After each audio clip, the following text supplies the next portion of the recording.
하나님의 말씀 봉독해 드리겠습니다. 다 같이 성경을 들고 다 같이 기립하시기 바랍니다. 에베소서 1장 1절에서 2절 말씀까지 제가 봉독해 드리겠습니다. 이것은 하나님의 말씀입니다. 하나님의 뜻으로 말미암아 그리스도 예수의 사도된 바울은 에베소에 있는 성도들과 그리스도 예수 안에 있는 신실한 자들에게 편지하노니 하나님 우리 아버지와 주 예수 그리스도로부터 은혜와 평강이 너희에게 있을지어다. 아멘. 앉으시기 바랍니다. 지난주에 하나님의 은혜로 요한계시록에 대한 설교를 마쳤습니다. 이번에 설교한 요한계시록은 연대기적으로 보는 요한계시록으로서 제가 6장부터 22장까지 기록된 순서로 보지 않고 사건이 연대기적으로 일어나는 관점에서 이제 요한계시록 설교를 했습니다. 이번 주부터는 이제 사도 바울의 서신인 이제 에베소서에 대한 말씀을 제가 주의를 하겠습니다. 에베소서를 통해서 교훈하시는 하나님의 은혜를 우리가 간절히 사모하면서 또 하나님께서 우리에게 에베소서를 보는 동안에 큰 은혜를 주시기를 기도하시기 바랍니다. 학자들이 그 에베소서에 대한 별칭들이 매우 흥미롭습니다. 제가 한 8가지 정도의 학자들의 견해를 에베소서를 어떻게 칭하고 말씀해 드리겠습니다.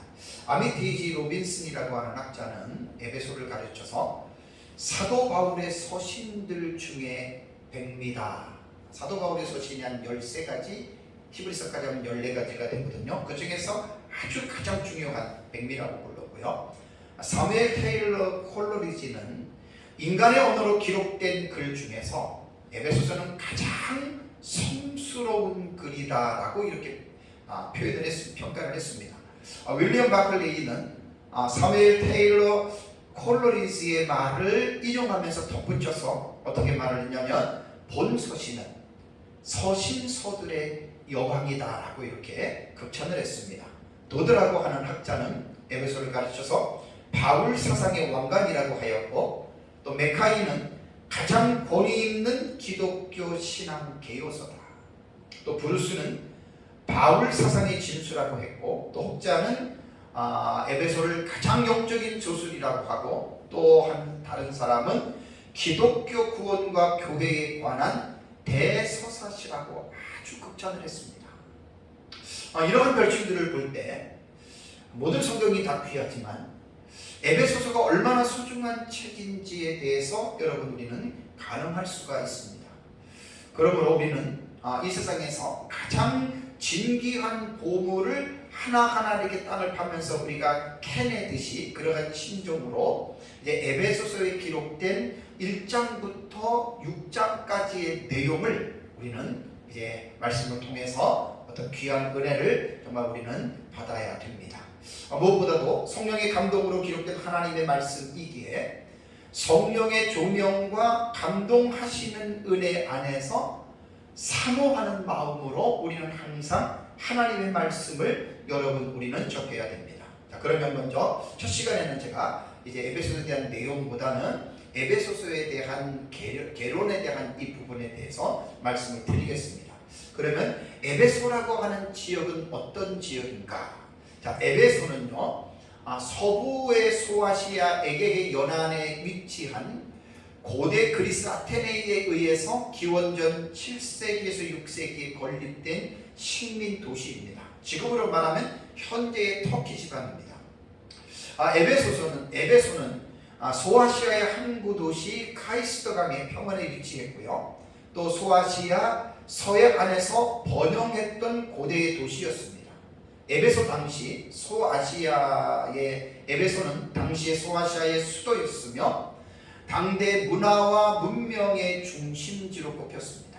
그래서 에베소는 유럽 지역에서 소아시아로 가는 주요한 길목으로서 무역이 발달할 수밖에 없는 그러한 지리적 요충지였습니다. 에베소는 로마, 알렉산드리아, 안디옥에 이어 그 당시 로마의 4대 도시 가운데의 하나였습니다. 에베소는 주변 도시에 보면은 도시 국가들이 있는데 스파르타와 페르시아와 페르가몬, 로마 등에 의해서 거의 식민지화에서 이제 살아갔던 이제 그러한 역사로 점철되었던 그러한 도시였습니다. 우선 그렇다면 에베소 교회가 언제 생겼을까? 어떻게 에베소 교회가 태동이 됐을까에 대해서 잠깐 말씀드리겠습니다. 주후 1세기에 에베소는 기독교인들에게 아주 중요한 도시 중에 하나였습니다. 주후 37년에서 42년 사이에 사도들이 예루살렘에서 추방을 당하게 됩니다. 예루살렘에서 추방을 당해서 이제 복음이 땅 끝까지 향하게 되죠. 그래서 사도 바울이 2차 전도 여행 때 에베소에 들려서 전도를 하는데 그 내용이 사도행전 18장 19절에서 21절에 바울이 에베소에 들어간 사실을 사도행전에는 기록하고 있습니다. 이때가 주후 50년에서 52년경입니다. 이게 이제 2차 전도 여행 때고요. 그러고 나서 바울은 3차 전도 여행 때에는 이제 그때 2차 전도 여행 때 에베소의 복음을 전해서 믿는 자들이 있었잖아요. 그러고 나서 이제 에베소를 떠나고 나서 3차 전도 여행 때에는 이제 에베소 교회를 이제 설립하는 이제 그러한 지경에 이릅니다. 이때가 주후 53년에서 56년경에 해당이 됩니다. 사도행전 19장 1절에서 20절에 보면은 바울이 3차 여행 도중이죠. 에베소에서 2년 동안 머뭅니다. 2년 동안 머물면서 하나님의 나라의 복음을 전할 때 아주 많은 이적이 뒤따릅니다. 그리고 사도행전 20장 17절에서 31절을 보면 사도 바울이 3차 전도 여행을 마치는 시점에 이제 지나갔던 지점을 다시 돌아오는 길에 이제 밀레도라고 하는 지방에 이르러서 거기서 에베소 장로들을 초청합니다. 그래서 사도행전에 보면 나오죠. 에베소 장로들을 초청해서 눈물로 그들에게 교훈을 하지요. 내가 에베소에 들어와서 어떻게 너희들에게 복음을 전하였는지 너희가 아는 바라라고 하는 내용이 사도행전에 기록이 되어져 있습니다. 그렇다면 에베소는 누가 기록을 했을까요? 저자는 사도 바울이 저자라고 하는 것이 정통적인 견해입니다. 그것은 두 가지의 증거를 우리는 성경을 볼 때 저자에 대한 문제가 나올 때는 두 가지 증거가 있어야 되는데 첫 번째는 내적인 증거와 두 번째는 외적인 증거가 뒷받침이 되어야 됩니다. 내적인 증거라고 하는 말은 책 안에 있는 것이죠.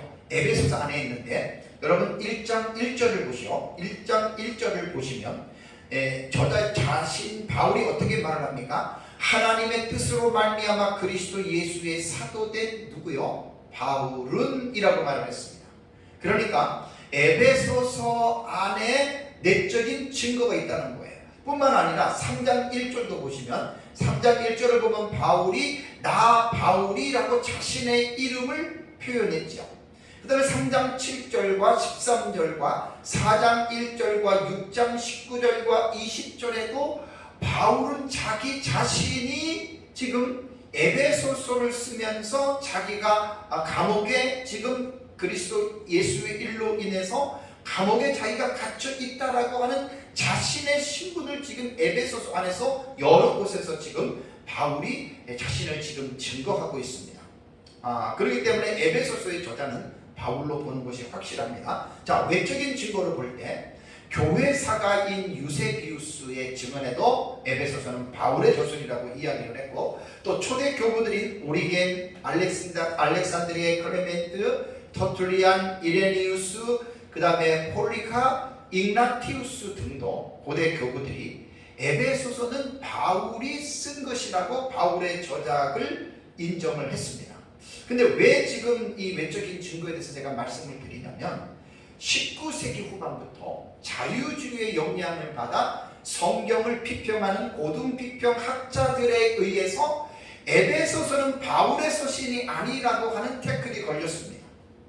어떻게 보면 종교개혁 이후에 자유주의 신학이 등장하기 전까지는 성경이 순수한 하나님의 말씀이고 이 말씀에는 오류가 없다라고 하는 이 사상들을 자연스럽게 교회가 성경에 대한 하나님의 말씀의 권위를 인정을 했는데 자유주의 신학이 등장하면서부터 인간의 이성으로 하나님의 말씀을 접근하다 보니까 이 하나님의 말씀이 아니다라고 하는 결론을 내린 거예요. 이게 자유주의 신학에서 오는 표현입니다.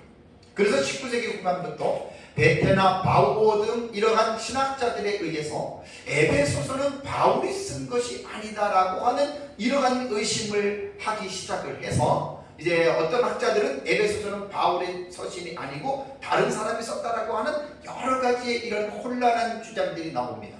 그리고 어떤 사람들은 에베소서는 어떤 부분은 바울이 썼고 어떤 부분은 후대에 어떤 사람이 이것을 삽입해서 기록했다라고 하는 말이 있는데, 우리는 이런 것에 대해서 우리가 흔들릴 필요가 전혀 없습니다.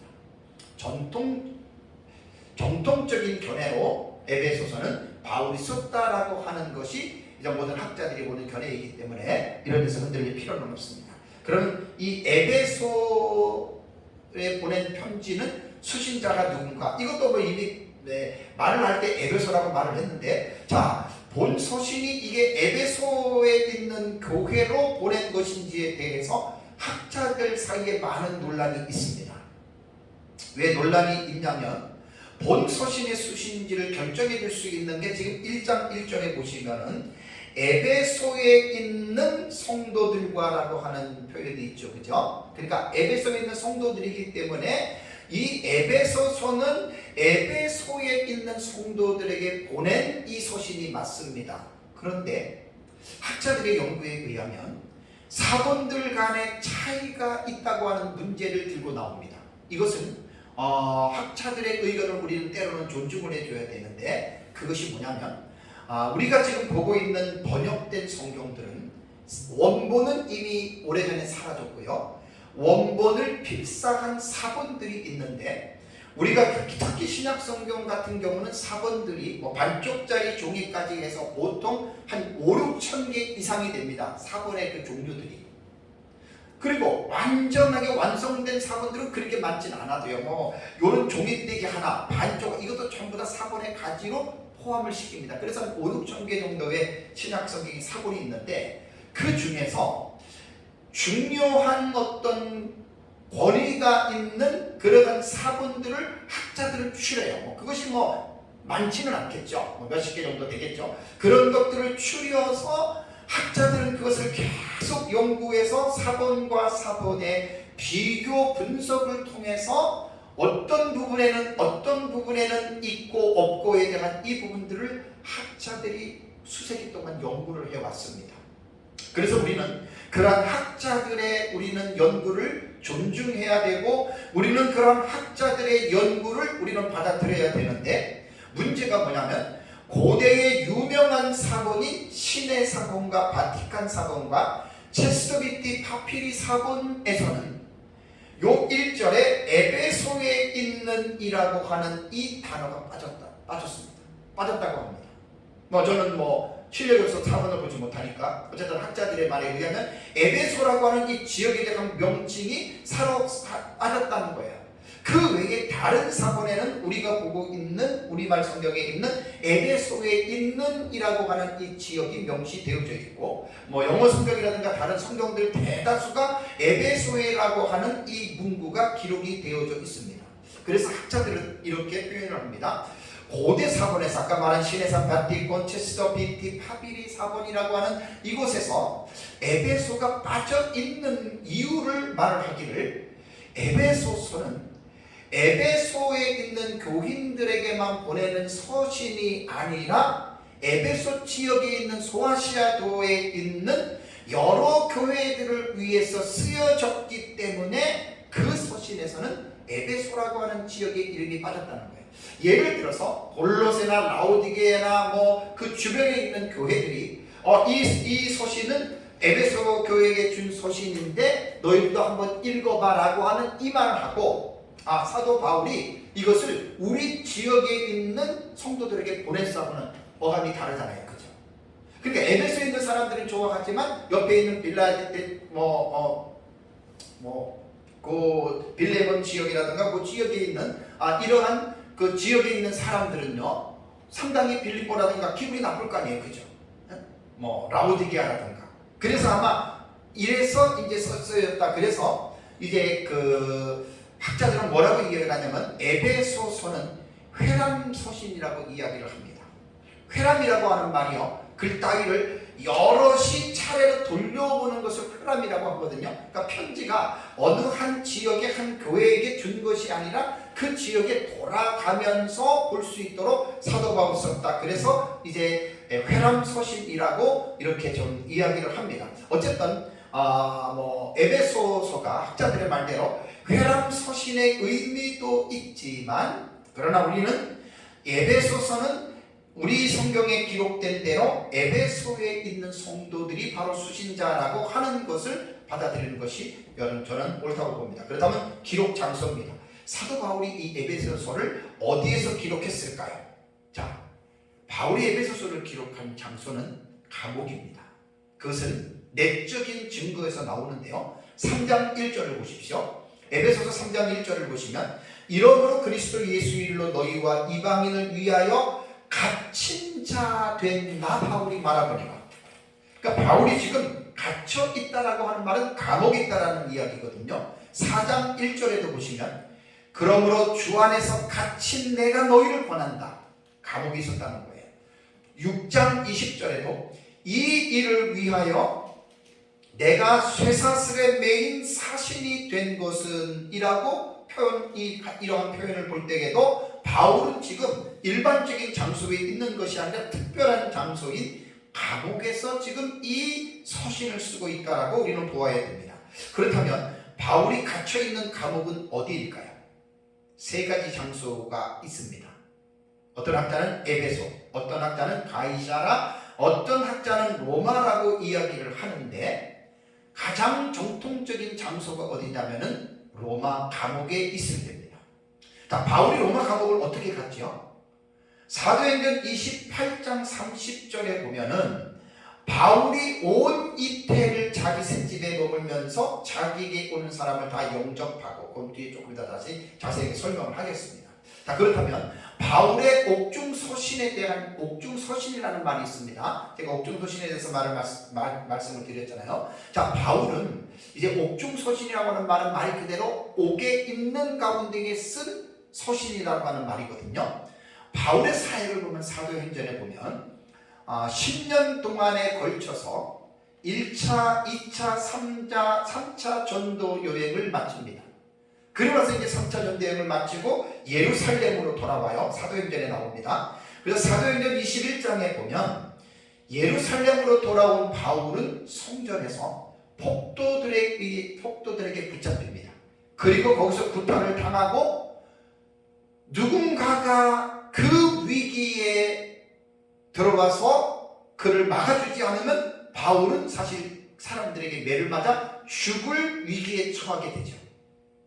그런데 이때 21장에 보면 천부장 글라우디오 루시아라고 하는 천부장이 로마의 군인들을 출동해서 이제 그 예루살렘에서 일어난 소요 사태를 거기서 이제 진정을 시킵니다. 우리는 여기에서도 하나님이 하셨다라고 하는 표현은 없지만, 이 사건을 지금 배후에서 역사하시는 분이 눈에 보이지 않는 하나님이 하신 거예요. 오래전에 사도행전 제가 설교할 때 이 부분을 말씀을 제가 드렸습니다. 자, 그러면서 이제 사도행전 22장을 보면 사도 바울이 백성들에 대해서 자신을 간증합니다. 이제 큰 소요 사태가 났으니까 이제 그 천부장이 이제 총독에게 데리고 가고, 그러고 나서 이제 거기서 네가 왜 이렇게 됐는지에 대해서 이제 말을 하라고 하죠. 그래서 22장에는 백성들에게 자신에 대한 간증을 하고, 사도행전 23장을 보면은 사내들인 공회 앞에까지 바울이 불려갑니다. 이스라엘의 입법, 사법, 행정의 그 기구잖아요. 아주 엄청나게 그 이스라엘 전체를 사회를 이제 담당하는 그러한 공의회죠. 그래서 사내들인 공의회에 가서 자신에 대해서 사도 바울이 변명합니다. 그 다음에 이제 사도행전 24장을 보면 총독 벨리스 앞에서 변호하고, 25장에는 총독 베스도 앞에서 내가 어떤 사람이고 왜 이런 일이 있었는지에 대해서 변호를 합니다. 그 다음에 사도행전 26장을 보면 헤롯 대왕의 증손자요 헤롯 아그리파 1세의 아들인 헤롯 아그리파 2세 앞에서도 자신에 대한 변명을 합니다. 자, 그렇다면 지금 3차 전대행을 마치고 로마로 가기까지의 기간이 얼마나 걸리는지 아십니까? 약 2년이라고 하는 기간이 걸립니다. 그래서 바울은 사도행전 25장에 보면 그 전에 총독 베스도에게 자기는 로마 시민이기 때문에 나는 로마 황제 가이사에게 내 사건을 항소할 것이라고 요청을 합니다.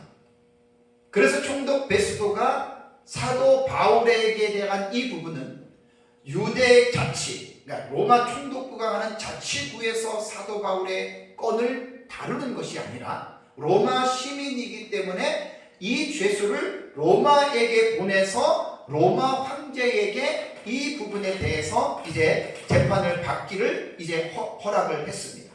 자, 그래서 이제 사도행전 27장과 28장을 보면 바울은 드디어 로마로 출발하게 됩니다.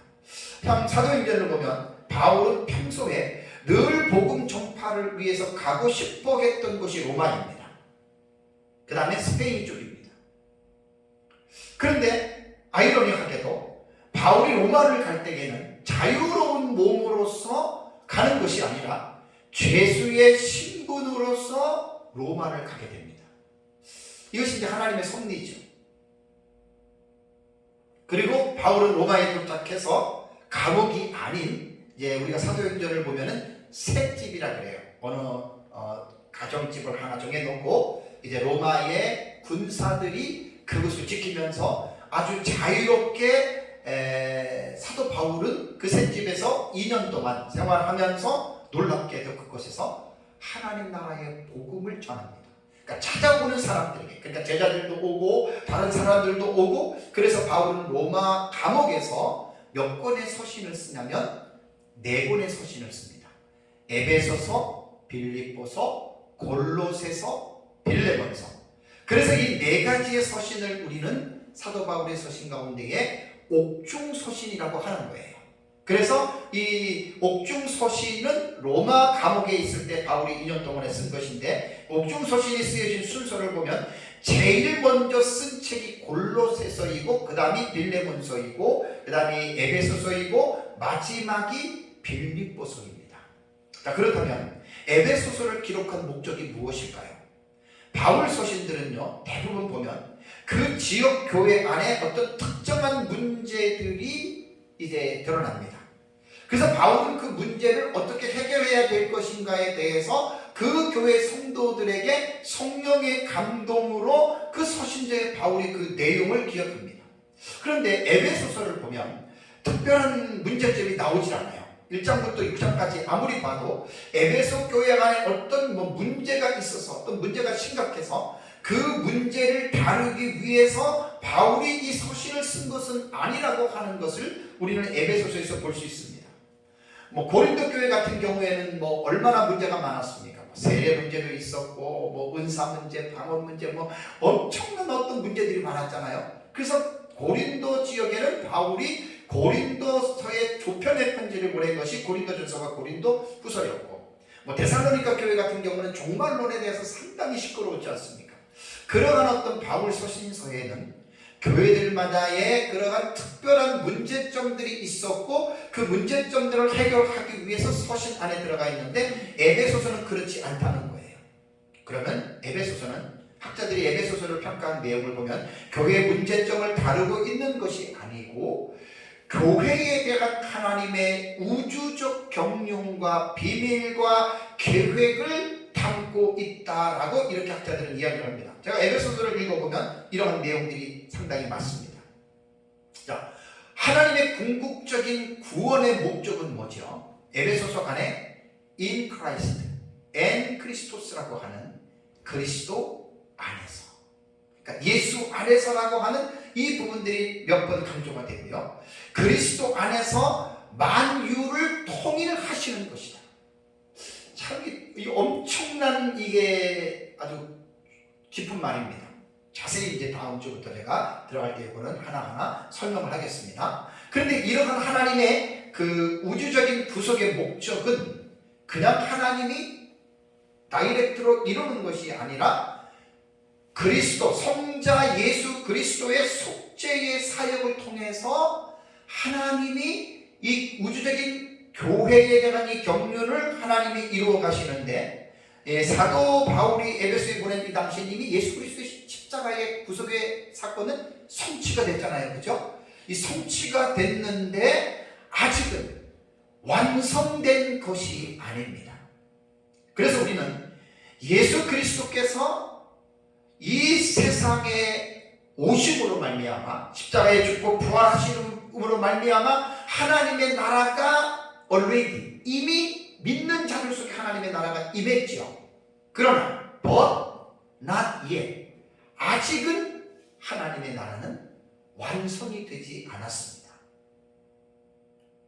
그래서 이 에베소서를 통해서 하나님은 그리스도 안에서 만유를 통일하시려고 하는 하나님의 궁극적인 목적은 그리스도의 속죄 사역으로 결정이 되고 성취가 되었지만 아직은 완성되지 아니야. 그래서 동시에 인간 역사의 과정에서 그 완성을 향해 지금도 계속해서 전진해 가고 있는 중이다라고 하는 이것에 있어서 그 일을 누가 하느냐? 바로 그것은 교회가 하는 것이다. 그래서 에베소서는 다른 서신들과는 다르게 교회에 대한 이 부분을 상당히 중요하게 강조하고 있습니다. 그렇다면 오늘날 지상에 있는 교회는 우리처럼 적은 교회든 큰 교회든 할 것 없이 모든 교회는 일단은 에베소서에 담겨 있는 교회론에 대한 이 구체적인 교훈들을 깊이 연구할 필요가 있습니다. 성도도 마찬가지입니다. 그래서 에베소서는 대략적인 개론에 대해서 제가 여러분들에게 말씀을 드리고요. 또 에베소서를 보기 전에 한 가지 여러분들에게 팁으로서 말씀을 드리겠습니다. 성경을 관찰할 때 두 가지 방법이 있습니다. 쉽게 말하면 어떤 숲이 있어요. 산이 있어요. 큰 산이 있는데 그 산에 대해서 우리가 이해를 하려면 무작정 산에 입산하는 것이 아니라 산에 들어가기 전에 산에 대한 전체적인 맥락을 먼저 파악해야 됩니다.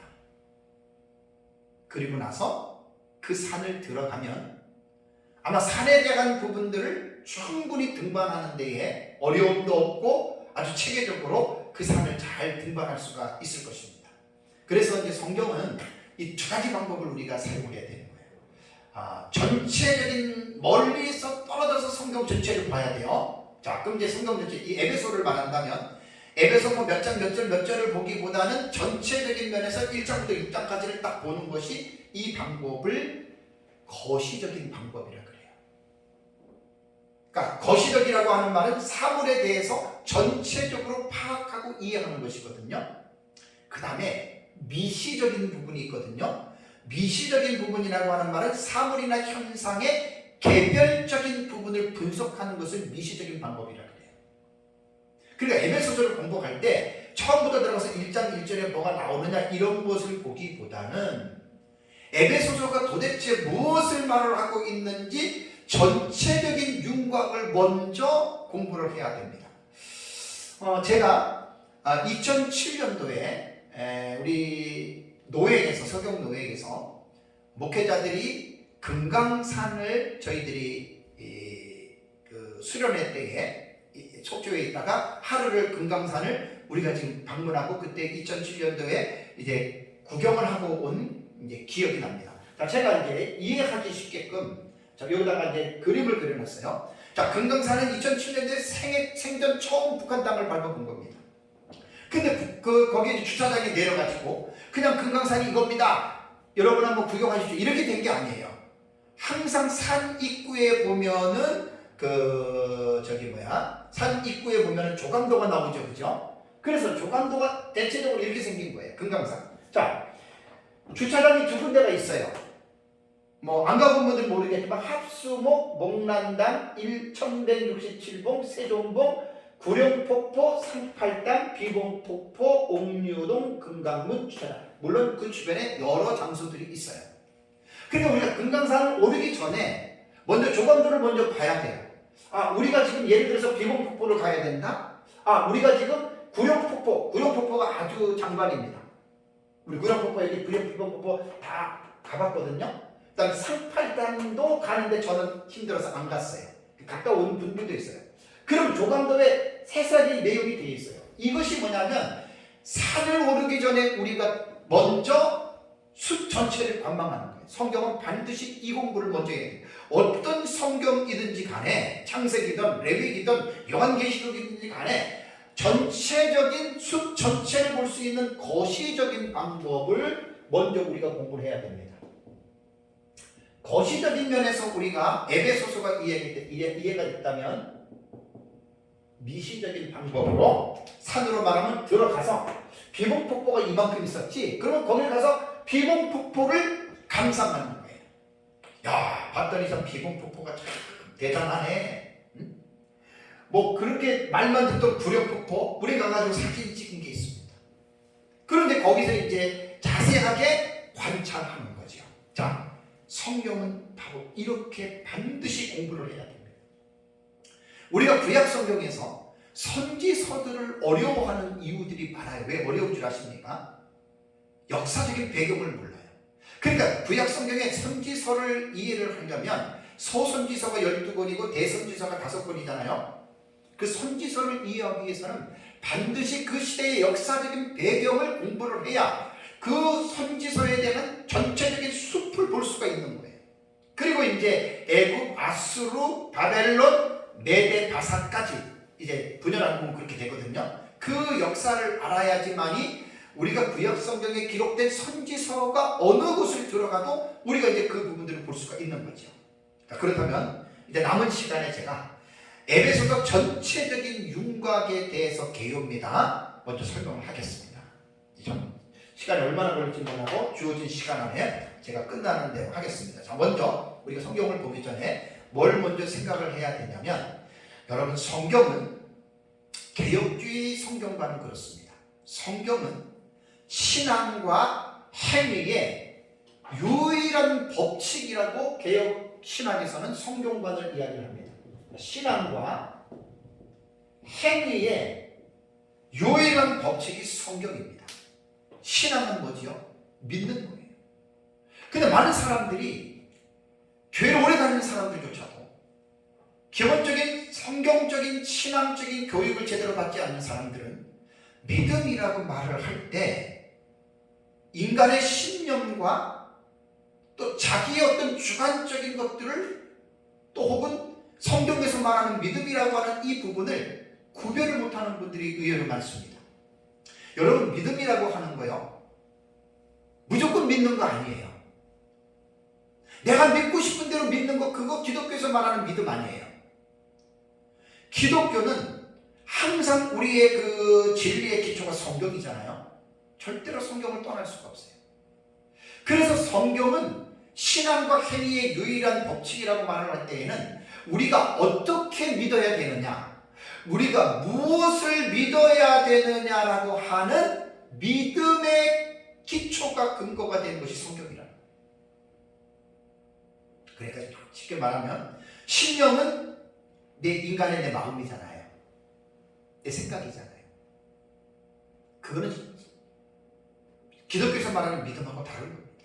그러니까 성경이 말하는 대로 믿어야 되고, 또 하나 행동도 내 마음대로 사는 거 아니에요. 신앙생활 내 기분대로 신앙생활 하는 거 아니에요.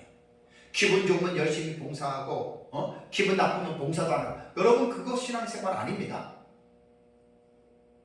성경대로 하나님이 말씀하시는 대로 우리는 살아야 됩니다. 그래서 이 믿음과 쾌남이라고 하는 이 두 가지의 큰 주제는 이원화가 되지 않아요. 절대로 분리되지 않아요. 동전의 양면과 똑같은 겁니다. 그래서 우리는 성경을 통해서 특별히 에베소서에 보면 총 6장으로 되어져 있거든요. 근데 1장에서 3장까지는 그 대체적으로 어떻게 기록이 됐냐면, 우리가 무엇을 교회에 관한 하나님의 비밀도 설명이 되어 있고, 또 하나님에 대한 구속에 대한 계시도 기록이 되어져 있는데, 대부분 1장에서 3장까지에 대한 내용은 교리적인 부분이라고 해요. 학자들은. 그 교리는 뭐냐면 하나님의 말씀을 체계화시킨 거거든요. 하나님의 말씀을. 그러니까 1장에서 3장은 우리가 이 교리에 대한 부분을 어떻게 믿어야 되느냐에 대한 이 믿음의 부분을 강조했다면 4장부터 6장까지는 어떠한 내용이 있냐면 4장부터 6장은 그 교리를 기초로 해서 그리스도인들이 어떻게 살아야 하느냐, 이렇게 살아라, 하지 말아야 할 것, 해야 할 것, 이것이 이제 4장과 6장에는 아주 매우 구체적으로 이 부분들을 이제 강조하고 있습니다. 그렇다고 해서 뭐 1장과 3장은 뭐 삶의 부분은 없고 또 4장에서 6장까지는 교리의 부분이 없다, 그런 것은 아니에요. 꼭 딱 잘라서 그렇게 여러분 말을 할 수는 없습니다. 대략적으로 어떤 에베소서를 볼 때 1장과 3장은 이제 교리적인 이 부분이 치중이 되어 있고 4장과 6장은 이제 행위에 대한 이 부분이 되어져 있다라고 하는 말입니다. 그러면 이제 남은 시간 한 20분 정도, 25분 정도 그 시간을 할애해서 이 지금 에베소 전체적인 숲을 한번 보겠습니다. 여러분들은 성경을 보시면 됩니다. 자, 에베소 1장 1절에서 2절을 보면 이 내용은 오후에 제가 이제 설교를 합니다. 우선 에베소 1장과 2절을 보면은 바울이 에베소 교회 성도들에 대한 인사와 기원문이 나오죠. 그래서 바울은 자신이 어떤 사람이고 자신은 하나님의 뜻으로 사도가 되었고 또 에베소에 있는 그 교인들을 성도와 그리스도 안에 신실한 자들이라고 1절에 불렀습니다. 그 다음에 바울은 에베소 성도들에게 기원을 했는데 은혜와 평강이 있기를 그들에게 기원을 했습니다. 자세한 내용은 오해하고요. 그 다음에 이제 두 번째 단락을 보면 3절부터 14절까지가 한 덩어리거든요. 이 단락인데 여기에 보면 3절을 보면 찬송하리로다 그랬잖아요. 그죠? 그러니까 하나님을 찬송하라는 거예요. 참 내용이 너무 깊습니다. 이건 3절에서 14절까지는 몇 시간 설교가 아마 될 거예요. 내용이 엄청나게 중요한 내용입니다. 그러면 찬송의 대상은 누구냐? 바로 하나님 곧 우리 주 예수 그리스도의 아버지다라고 찬송의 대상을 밝힙니다. 그 다음에 또 3절을 보면 왜 우리가 찬송을 해야 되느냐? 뭐 기분이 좋아서 흥이 나서 찬송하는 것이 아니라 찬송해야 할 이유가 3절에 나오는데 하나님이 그리스도 안에서 하늘에 속한 모든 신령한 복을 우리에게 다 주셨다는 거예요. 그렇다면 하늘에 속한 모든 신령한 복이 무엇이죠? 그것이 5절에 보면은 하나님의 아들이 되게 하신 복이고 하나님의 아들이 되게 하신 복은 창세전에 하나님의 예정과 선택하심으로 하나님께서 그것을 이루셨다는 거예요. 그럼 하나님이 왜 우리를 사랑 안에서 우리를 택하셨느냐? 왜 예정했느냐? 4절에 보면 우리를 사랑 안에서 하나님 앞에서 거룩하고 흠이 없게 하시려고 우리를 택했습니다. 너무 중요합니다. 이거 내가 부연 설명하면 오늘 설교 여기서 끝나는 거예요. 순서대로 제가 하는 걸로 하겠습니다. 이거는 이제 아마 다음 주에 이 4절 부분을 제가 합니다. 자, 그렇다면 하나님이 그 하늘에 속한 신령한 복을 우리에게 주셨는데 어떻게 주셨느냐? 7절과 14절을 제가 간략하게 말씀을 드리면 그리스도의 피로 말미암아 속량 곧 죄사함을 받았다 7절에 나오죠. 그냥 받은 게 아니에요. 거저 준 게 그리스도의 피값이 들어간 거예요. 그리고 이 일은 하나님의 뜻대로 결정대로 이루어진 일이다. 우리 전의 성경에는 제가 하도 성경을 그때 막 암송을 하게 있어가지고 모든 일을 그 마음의 원대로 역사하시는 자의 뜻을 따라 이렇게 전의 성경은 나오잖아요. 그죠? 모든 일을 그 마음의 원대로 하나님 마음의 원대로. 근데 이제 개역 성경에는 이제 그의 뜻대로 하나님의 뜻의 결정대로 그랬잖아요. 그러니까 이것은 그분의 절대적인 주권에 의해서 여러분 우리를 선택하신 거예요. 여기에는 뭐 인간이 하나님 나 구원해 주세요 요청 그런 건 전혀 상관이 없습니다. 그리고 이제 13절을 보면은 이 일은 어떻게 완성이 되냐면 성령의 인치심으로 이것은 이제 우리에게 주어진다 이렇게 말을 했습니다. 그러면서 이제 1장 15절에서 19절을 보시면 바울이 성도들을 위해서 기도합니다. 기도의 내용이 17절을 보면 지혜와 계시의 영을 주셔서 에베소 교회 성도들이 하나님을 더 알게 해달라고 기도해요. 18절에도 보면 성도들의 마음의 눈을 밝혀서 하나님이 왜 그들을 부르셨는지 부르심의 소망과 또 성도 안에서 기업의 영광이 풍성함이 무엇인지를 깨달아 알기 위해서 기도합니다. 다음에 19절을 보면 믿는 자들에게 베푸신 하나님의 능력이 어떠한지를 그들로 알게 이렇게 기도합니다. 자, 오늘날 이렇게 기도는 말씀대로 기도해야 돼요.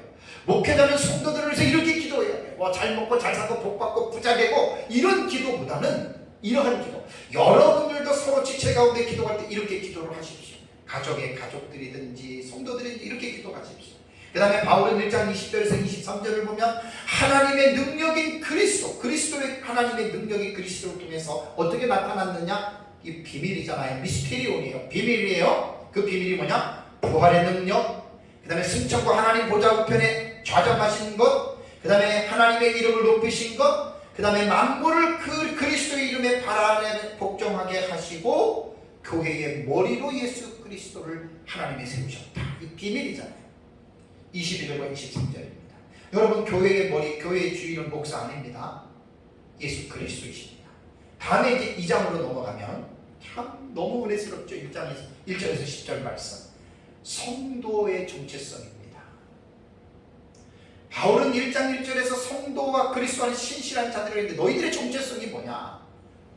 1절에 허물과 죄로 죽었던 자들이다. 우리말 성경에는 허물과 죄로 죽었던 너희를 살리셨도다, 원문에는 살리셨도다라고 하는 동사 안 나옵니다. 그냥 허물과 죄로 너희를 죽었었다 이렇게 말을 합니다. 이게 우리말의 어순과 외국어의 어순이 달라요. 대부분 외국어 같은 거, 영어나 그런 히브리어나 헬라 같은 경우는요, 주어 동사가 앞에 딱 먼저 딱 선점을 합니다. 우리말은 어떻게 돼요? 동사가 맨 뒤에 나오잖아요. 이게 이제 언어의 어떤 구조에 대한 나라마다의 차이입니다. 그래서 허물과 죄로 너희는 죽었던 자들이고 2절과 3절에는 너희가 구원받기 전에는 이러한 존재들이었다. 다음에 4절과 2장 4절과 5절을 보면 그러한 너희들을 하나님이 예수 그리스도와 함께 살려주셨다 이렇게 말을 합니다. 그 다음에 6절을 보면 너희들을 함께 하늘에 앉히셨다. 되게 중요한 말인데 나중에 다 설교 들어갈 때 깊게 합니다. 구원받은 것을 그냥 하늘에 앉히셨고 그 다음에 7절에는 그 구원을 여러 세대에 나타나시고 구원을 구체적인 방법으로 8절과 9절입니다. 너희가 믿음으로 구원을 받았다. 행위가 아니다. 그러기 때문에 너희가 구원받은 것을 너희 사랑하지 말아라. 중요합니다. 그 다음에 구원의 목적입니다. 왜 구원해 주신 줄 아느냐? 10절에 그리스도 예수 안에서 선한 일을 위해서 살아가려고 구원했다는 거예요. 구원받아가지고 복받아가지고 예수의 이름으로 무슨 덕을 벌고 세상에서 잘 살고 이러려고 구원받은 게 아니었어요. 선한 일을 위해서 하기 위해서 하나님이 우리를 구원했다라고 하는 말입니다. 그러고 나서 2장 11절에서 12절까지는 그러므로 생각하라. 그래서 이제 에베소를 전체를 읽다 보면은 그러므로라고 하는 접속사가 나옵니다. 이게 뭐냐면 앞에 있는 패러그랩의 내용을 연속적으로 이어서 나가요. 이게 뭐냐면 지금 숲을 보는 관점이거든요. 성경을 볼 때 이렇게 봐야지 어느 한 부분을 딱 잘라서 보면은 그 성경을 오해하는 경우들이 되게 많습니다. 그러므로라고 하는 접속사가 들어가면서 생각하라. 그게 뭐냐면 에베소 교회들의 과거 상태를 11절과 12절에 다시 한번 상기시켜주죠. 너희는 무할의 자였고 너희는 그리스도에 밖에 있었던 자들이고 약속에 있어서는 외인이었고 세상에는 소망도 없고 하나님도 없는 자들이었는데 하나님이 너희를 그리스도와 함께 구원해 주셨다. 이거를 지금 말을 하고 있는 거예요. 그 다음에 이제 13절, 2장 13절을 보면 현재 상태, 구원받은 그 현재 상태가 뭐죠? 그리스도의 피로 너희들은 하나님과 가까이 있고 하나님의 자녀가 되었다. 여러분 늘 잊지 마시기 바랍니다. 그 다음에 이제 2장 14절에서 18절을 보면 예수 그리스도께서 무슨 일을 하셨느냐? 14절에 보면 중간에 막힌 담을 자신의 육체로 허물으셨고 15절에는 법조문인 율법을 폐하셨고 16절에는 원수된 것을 십자가로 소멸하셨고 17절에는 우리에게 평안을 전하셨고 18절에는 우리가 아버지 하나님께로 나아감을 얻게 하셨다. 그러니까 예수 그리스도가 아니면 절대 우리는 하나님 앞에 나갈 수 없습니다. 우리는 본질상 진노의 자녀이었기 때문에 우리는 죽어서 지옥의 형벌을 받을 수밖에 없는 자들이었는데, 누구를 통해서? 예수 그리스도를 통해서 우리는 구원을 받아 하나님 앞에 나아가게 되었다라고 하는 이 사실을 기억하시기 바랍니다. 그리고 19절에 또 그러므로라고 하는 접속사로 앞에 있는 패러그램을 연결해서 끌고 나갑니다. 그러므로 너희는 어떤 자들이냐? 19절에 하나님의 권속이 됐다라는 말입니다. 외인도 아니고 나그네도 아니고 성도들과 동일한 시민이고 하나님의 권속이 되었다. 와, 이게 얼마나 큰 복인 줄 아십니까? 이게 하늘에 속한 모든 신령한 복이에요. 뭐 여기서 무슨 복이 필요하겠습니까? 이거를 깊이 여러분 깨달으셔야 돼요. 그 다음에 이제 20절을 보면은 세우심을 입은 자들이에요. 우리는 누구에 의해서? 사도들과 선지자들의 터 위에서 우리는 세우심을 받은 자들이고, 그 다음에 이제 2장 21절에서 22절을 보면 그리스도인들은 not yet이에요. 아직 이루어진 게 아니에요. 완성된 게 아니에요. 너희들은 하나님의 처소로 지금 지어져 가는 중이다. 2장 21절과 22절을 여러분 참 중요합니다. 여기 보면은 구원받은 성도들은 꼭 기억해야 됩니다. 개별적인 존재가 아닙니다. 마지막 때의 사회 현상은 집단적인 이기주의로 흘러가고 개인의 이기주의입니다. 개인의 이기주의가 집단적인 이기주의로 흘러가는데, 기독교는 이기적인 공동체가 아니고 이타적인 공동체고 협력하는 공동체입니다. 건물로 비하면 딱 떨어진 한 건물이 아니라 건물 자체가 전체로 연결되는, 이번에 사우디아라비아에서 뭐지요? 네오시티인가요? 와, 서울에서 강릉까지의 길이로 정말 그거 좀 기대가 돼요. 그 건물이 다 연결되는 거예요. 왜 건물을 연결시킨 줄 아십니까? 주 안에서 성전이 되게 하기 위함입니다. 성전은 여러 개의 구조와 구성물로 구성되어져 있는 하나의 유기체잖아요. 예루살렘 성전은. 이 말은 뭐냐면 성도는 개별적인 존재이지만 개인으로서의 끝나는 게 아니라 한 몸으로서의 지체 의식을 가져야 돼요. 자, 에베소서 4장 16절 볼까요? 에베소서 4장 16절을 보면 그에게서 온몸이 각 마디를 통하여 도움을 받음으로 연결되고 결합되어 각 지체의 분량대로 역사하여 그 몸을 자라게 하며 사랑 안에서 스스로 세우느니라. 여러분, 교회는 이기적인 공동체가 아닙니다. 특히 교회에서 신앙생활을 할 때 이 아주 그 독특한 개인적인 자아를 가지고 있는 사람들이 있어요. 남하고 교제도 안 하고 대화도 아니고 교회만 왔다가 싹 떠나가는, 이거는 교회가 무엇인지를 몰라서 그래요. 대부분 그런 부분들은 인격이 그렇고 성격이 그래서 그래요. 교회 안에 들어오면 그거 다 고쳐야 됩니다. 함께 교제하고 밥도 같이 먹고 공부도 같이 하고 찬양도 같이 하고 기도도 같이 하고, 여러분 이게 진정한 교회예요. 이게 정말 교회 안에서 하나님이 원하는 교회가 바로 그겁니다. 그래서 서로 성도가 서로 교통하는 거예요. 교통. 그 다음에 3장으로 넘어갈까요? 3장으로 넘어가면 하나님의 구원의 경륜의 비밀. 이 경륜이라고 하는 단어도 이제 나중에 이제 설교할 때 자세히 풀어서 말씀드릴게요. 너무 신비한 말입니다. 그러니까 이게 하나님께서 죄인을 구원하신다라고 하는 것, 이게 비밀이에요. 이게 하나님의 경륜이거든요. 하나님이 그리스도의 몸인 교회를 통해서 하나님의 구원에 나가신다, 그 말입니다. 그래서 3장 14절에서 21절 보면은 1절과 14절은 그런 내용이고요. 3장 14절과 12절에 보면 또 이제 3장 14절에 접속사가 나오죠. 그럼 이러므로라고 하는 접속사가 나옵니다. 이러므로 앞에 있는 패러그램을 또 끌고 가는 거예요.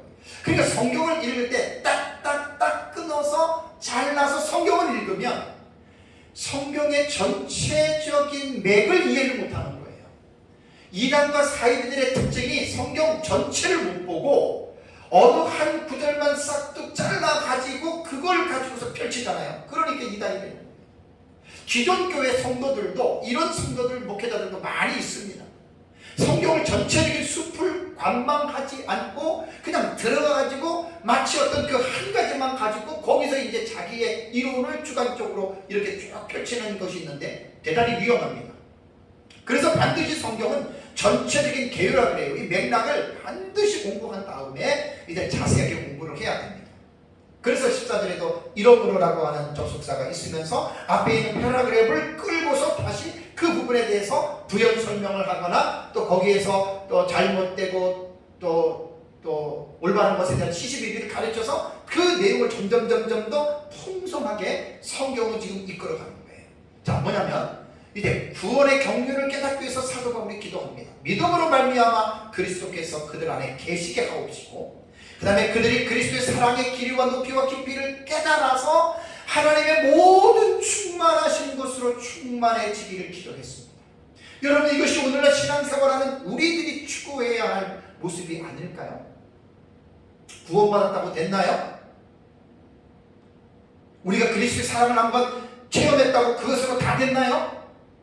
무한하신 그리스도의 사랑의 길이와 높이와 깊이와 그것을 우리가 깨달아 알아지고 이것이 점점 충만해지기를 기도하는 것이 신앙생활의 목표예요. 그래서 자꾸만 성숙해져야 돼요. 다음에 이제 4장으로 넘어갈까요? 4장에도 그러므로라는 접속사가 나오잖아요. 그러니까 결국 떨어진 게 아니에요. 1장부터 6장까지가 떨어진 내용들이 아니에요. 서로 유리된 것이 아니라 한 통으로 연결돼요. 4장부터는 삶의 부분을 강조하는 것이라 그랬잖아요. 되게 중요합니다. 이거 뭐 제가 얼마나 설교할지는 몰라도 저도 기대가 됩니다.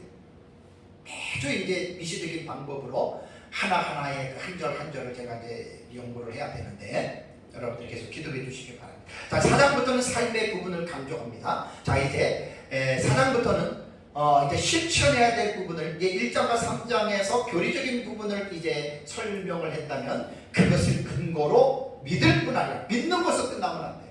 반드시 신앙생활을 믿습니다고 딱 끝나면 안 돼요. 그렇게 살아야 돼요. 믿는 대로 살아야 돼요. 4장 1절에서 16절은 하나됨을 교훈합니다. 우리 몸이 하나잖아요. 하나의 수많은 지체가 있잖아요. 1절을 보면 부르심을 받은 일에 합당하게 행하라. 2절을 보면 겸손과 온유와 인내로서 사랑 가운데에 서로 용납하라. 3절은 하나 되게 하신 것을 힘써 지키라. 4절과 6절을 보면 여러분들 성경을 보셔야 돼요. 4절과 6절을 보면 몸도 하나고 성령도 하나고 주도 하나고 믿음도 하나고 세례도 하나고 하나님은 한 분이시다. 왜 하나가 되어야 되는 줄 아세요? 교회 안에서 서로가 각자가 따로 떨어져서 학벌로 재물로 또 지방별로 이거요 여러분 교회가 그건 진정한 교회가 아닙니다. 하나가 되어야 됩니다. 그리고 하나님께서 각 사람에게 주신 은혜의 선물이 직분인데 7절과 11절을 보면은 이제 우선 8절과 10절에서 구약의 본문을 인용하고 그 다음에 10절을 보면 사도와 선지자와 복음 전하는 자와 목사와 교사로서 하나님이 각 사람에게 은혜의 선물 직분을 주셨다라고 말을 했습니다. 그렇다면 왜 직분을 줬죠? 4장 12절과 13절을 보면은 직분을 주신 목적은 이제 그 14절과 16절까지 나옵니다. 그리스도의 한 몸을 세우기 위해서입니다. 그러니까 4장 거기 12절과 13절을 보면은 그리스도의 장성한 분량이 충만한 데 이르기까지 하기 위해서 직분자들이 필요한 거예요. 오늘날 교회 안에 목회자들은 성도들 각 사람을 하나님의 말씀을 통해서 잘 믿어서 하나가 되게 만들어서 온전한 사람이 돼서 예수 그리스도의 장성한 분량이 충만한 데 이르기까지 하는 것이 교회의 목적이라는 얘기예요. 목사들이 받은 사명이 너무 큽니다. 성도들을 데려놓고 무당처럼 복만 빌어주는 그 목사 아닙니다. 구약으로 말하면 거짓 선지자들입니다. 아주 심판받을 그러니까 못된 자들입니다. 물질적인 복이나 빌어주는 그런 무당 아니에요. 목사는 말씀을 통해서 그래서 예수 그리스도의 장성한 분량까지 자라도록 매번 교회 올 때마다 목사는 성경을 연구해서 성도들에게 그 말씀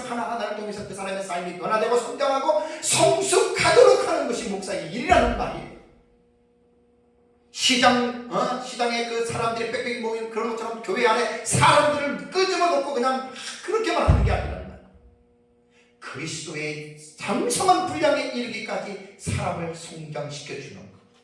그리고 나서 4장 17절과 32절을 보시면 그리스도인으로서 해야 할 일이 있고 하지 말아야 할 일이 있습니다. 우리가 해야 할 일을 하지 않고 하지 말아야 한 일을 하면 죄입니다. 여러분, 그게 성경 그것을 강력하게 우리에게 책망합니다. 자, 4장 17절과 19절을 보면 이방인의 삶을 행하지 말라는 거예요. 믿지 않는 자들의 삶을 행하지 말라는 거예요. 왜냐하면 이방인들은 총명이 어두워지고 무지함으로 말미암아 굳어짐으로 하나님의 생명에서 떠나 있는 자들이고 그들은 감각 없는 자들이 되어 자신을 방탕함에 방임하여 모든 더러운 것들을 욕심으로 행하는 자들이기 때문에 그리스도 안에서 구원받은 너희들은 이렇게 살지 말라라, 이렇게 우리에게 권고하고 있는 거예요. 다음에 4장 20절에서 21절은 그리스도의 가르침을 기억하라는 말입니다. 앞에서 언급한 이방인들의 실상을 교훈한 다음에 너희는 그리스도를 그같이 배우지 않았느냐라고 반문합니다. 맞습니다. 그렇다면 그리스도의 가르침이 뭐지요? 22절에서 24절을 보면 옛사람을 버리고 새사람을 입는 비유를 통해서 말을 하는데 하지 말아야 할 것들은 소극적인 면으로서 4장 25절과 31절에 나옵니다. 뭘 하지 말아야 돼요? 거짓을 버리고 참된 것을 행하라. 왜? 우리는 서로가 지체예요. 남남이 아니에요. 우리는 성씨가 달라도 교회 안의 성도는 그리스도의 몸으로 한 형제 한 자매입니다. 우리는 한 지체이기 때문에 거짓을 행하면 안 돼요. 다음에 분을 낼 수는 있지만 죄는 짓지 말아라. 도둑질하지 말고 가난한 자에게 의지하라. 다음에 더러운 말은 입 밖에도 내지 말고 덕을 끼치는 선한 말을 하라. 다음에 하나님의 성령을 근심하게 하지 말라. 악독과 그 다음에 노함과 분냄과 떠드는 것과 비방하는 것을 모든 악의와 함께 버려라. 그리고 서로 친절하게 하며 불쌍하게 여기며 서로 용납하라. 다음에 용납은 하나님이 그리스도 안에서 우리를 용납하심과 같이 하라라고 이렇게 말을 했습니다. 후반부에는 하라라고 하는 뜻이 들었고, 다음에 이제 적극적인 면으로서 4장 25절과 31절에는 해야 할 행위들, 적극적인 면이죠. 하나님을 본받는 자들이다. 5장 1절입니다. 여러분이 신앙생활의 목표는, 목적은 하나님처럼 사는 겁니다. 내가 뭐 이 정도면 뭐 신앙생활이 뭐 됐어가 아닙니다. 하나님처럼 사는 거예요. 하나님처럼. 그래서 그리스도께서 우리를 사랑하신 것 같이 너희도 사랑 가운데 행하라. 2절. 다음에 이름조차 부르지 말아야 할 것은 3절입니다. 은행과 온갖 더러운 것과 탐욕은 너희 중에서 그 이름조차도 부르지 말라. 왜? 이것은 성도에게 마땅하지 않기 때문입니다. 그래서 언어의 중요성을 5장 4절에 누추함과 어리석은 말이나 희롱의 말을 하지 말고 감사하는 말을 하라. 다음에 하나님 나라의 기업을 얻지 못할 자들은 5절에 음행하는 자나 더러운 자나 탐하는 자나 우상 숭배하는 자는 지옥 간다, 그 말입니다. 다음에 헛된 속임에 당하지 말라. 6절과 7절에 넘어가지 말라고 했고, 그 다음에 또다시 한번 성전의 이전과 이후에 대해서 5장 8절에 말하죠. 너희는 전에 어두움이더니 이제는 주 안에서 빛이라. 빛의 자녀들처럼 해라. 에베소서 안에는 몇 번 이런 내용이 나옵니다. 전에는, 그때는, 이제는, 지금은.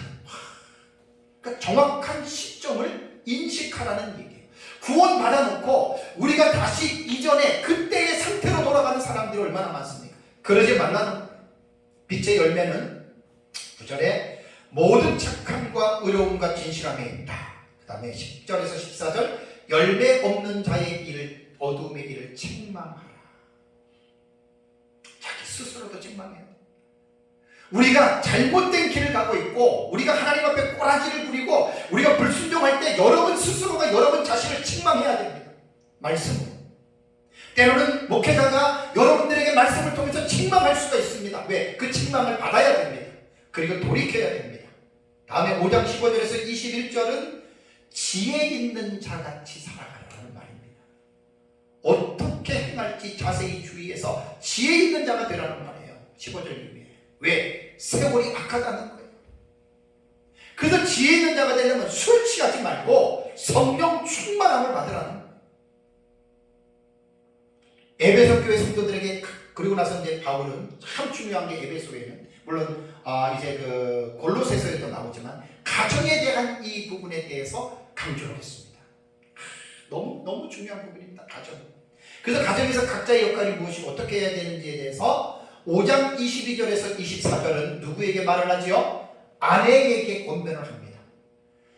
아내들은 남편에게 복종하기를 주께 복종하듯이 하라. 왜? 남편이 머리이기 때문에. 이것은 무슨 남녀 어떤 그 불평등을 말하는 게 아닙니다. 성경이 말을 하는 것입니다. 성경이 말을 하면 누구든지 들어야 됩니다. 다음에 남편을 향한 권면이 25절에서 33절까지 나옵니다. 아내 사랑하기를 그리스도께서 교회를 사랑하신 같이 하라. 남편들이 아내를 이렇게 사랑한다면 어떤 아내든지 불만을 가진 아내는 한 사람도 없을 것입니다. 나는 죽어도 당신과 같은 사람 만나서 결혼하겠다고 말하죠. 그러면서 33절에 보면은 남편은 아내 사랑하기를 자신같이 하고 아내도 자기 남편을 존경하라. 우습게 보지 말라는 거예요. 그럼 여기서 하나 문제가 생기죠. 아니 남편이 남편 같아야지, 아내가 아내 같아야지. 여러분, 그건 여러분들의 생각입니다. 평강공주인가요? 바보 온다? 바보라도 지혜로운 아내는 그 남편을 존중하면 장군을 만들어. 이게 교회 안에서 지금 성도들을 주신 하나님의 명령이에요. 다음에 6장으로 넘어가면 1절과 3절에는 자녀를 향한 권면이 나옵니다. 자녀들은 주 안에서 너희 부모를 순종해야 돼요. 내 아버지 어머니를 공경해야 돼요. 왜? 약속 있는 첫 계명입니다. 이 계명을 순종하는 자는 땅에서 잘되고 장수한다. 다음에 6장 4절에 아비들에게 대한 교훈이죠. 자녀를 노엽게 하지 말고 주의 교양과 훈계로 양육하라. 이거 너무 중요합니다. 가정이 얼마나 중요한지 아시죠? 가정이 잘 돼야 됩니다. 그러면서 이제 사회적인 면에서 종과 상전에 관한 부분도 이제 얘기를 하는데, 종들을 향한 권면이 6장 5절에서 8절, 상전을 향한 권면이 6장 9절입니다. 자, 그 다음에 마지막으로 6장 10절에서 18절은 성도들의 영적 무장을 위해서 명령하는데, 주 안에서와 그 힘의 능력으로 강건하여져라. 왜? 마귀의 관계를 능히 대적하기 위하여 하나님의 전신 갑주를 입으라는 거예요. 왜 그런 줄 아세요? 여러분, 우리들의 씨름, 우리들의 싸움, 성도들의 싸움은 혈과 육을 상대하는 것이 아닙니다. 여러분, 우리는 어둠의 주관자인 악의 영들과의 싸우는 것이기 때문에 성도들은 하나님의 전신갑주를 입지 않으면 우리는 마귀에게 패합니다. 부부간에 싸우고, 부모와 자식 간에 싸우고, 형제 간에 싸우고, 이웃 간에 싸우는 거 사람과의 싸움이 아닌데, 그런데 우리의 현실에서는 어떻게 돼요? 사람과 사람끼리 싸우고, 교회와 교회끼리 싸우고, 목사와 목사끼리 싸우잖아요. 왜 그래요? 하나님의 전신갑주를 지금 입지 않아서 그래요.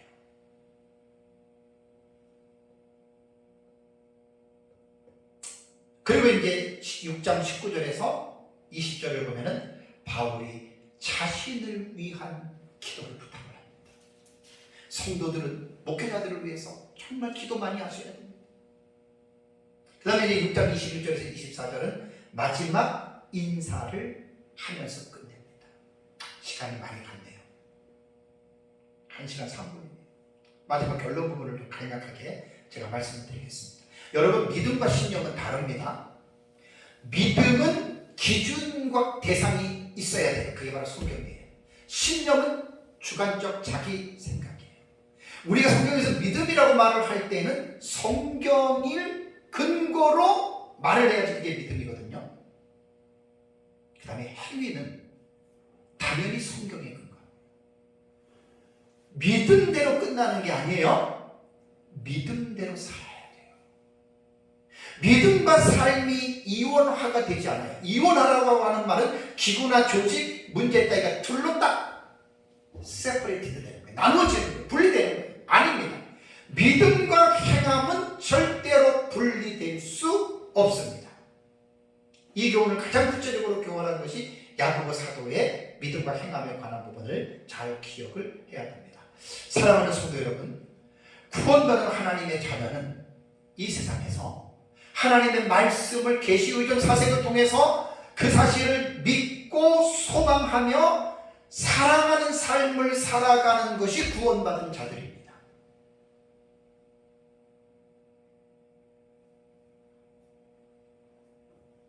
성령의 감동으로 기록된 66권의 하나님의 말씀을 근거로 해서 우리가 철저하게 말씀대로 믿고 또 그 말씀을 소망하고 또 그 말씀대로 사랑의 삶으로 살아야 되는데, 이제 이번 주부터 에베소서에 대한 이 부분을 제가 이제 주의 설교를 시작을 합니다. 그래서 첫 시간에는 이제 에베소서에 대한 어떤 책인지에 대한 그 개요에 대해서 제가 말씀을 드린 거예요.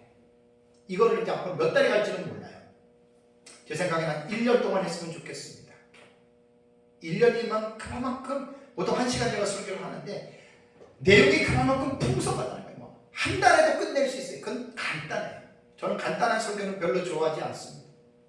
깊이 있는 설교는 최하 못해도 1시간은 기본적으로 해야 그 성경에 대한 본문을 깊이 있게 우리가 좀 연구할 수 있거든요. 그래서 여러분들 기도 많이 하시고, 또 하나님이 에베소서를 통해서 우리에게 놀라운, 우리가 무엇을 믿어야 되고 어떻게 살아야 될 것인지에 대한 이 교훈을 우리에게 가르쳐 주시기를 여러분들이 계속해서 기도하시면서 또 하나님의 은혜를 사모하시기를 주님의 이름으로 축복합니다.